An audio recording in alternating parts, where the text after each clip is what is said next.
দেশের অন্যতম শীর্ষ ওষুধ প্রস্তুতকারী প্রতিষ্ঠান অপসনিন ফার্মা লিমিটেডের বার্ষিক বিক্রয় সম্মেলন অনুষ্ঠিত হয়েছে বৃহস্পতিবার রাজধানীর ইন্টারন্যাশনাল কনভেনশন সিটি বসুন্ধরায় জাঁকজমকপূর্ণভাবে এই সম্মেলনের আয়োজন করা হয়।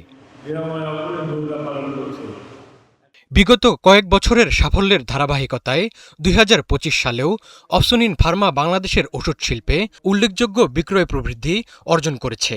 চলতি বছরের দ্বিতীয় প্রান্তিকের আইএমএস রিপোর্ট অনুযায়ী বিক্রয় কার্যক্রমে প্রতিষ্ঠানটি বর্তমানে শীর্ষস্থানীয় অবস্থানে রয়েছে।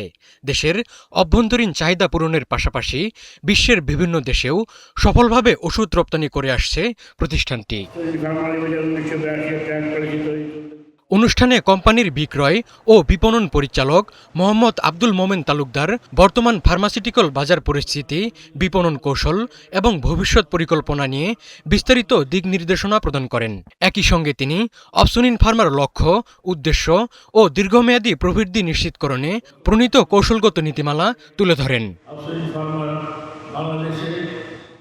সম্মেলনে কোম্পানির চেয়ারম্যান ক্যাপ্টেন অবসরপ্রাপ্ত আব্দুস সবুর খান, ব্যবস্থাপনা পরিচালক আব্দুর রউফ খান, উপব্যবস্থাপনা পরিচালক আব্দুর রাকিব খান, সহকারী মহাব্যবস্থাপক মোহাম্মদ মাহমুদুল হক ও দেবজিৎ চন্দ্র ভৌমিক এবং সহকারী মহাব্যবস্থাপক তাজ মোহাম্মদ আগা মেনন ও মোহাম্মদ আক্তার হোসেন সহ অন্যান্য ঊর্ধ্বতন কর্মকর্তা ও সারা দেশ থেকে আসা বিক্রয় কর্মকর্তারা উপস্থিত ছিলেন।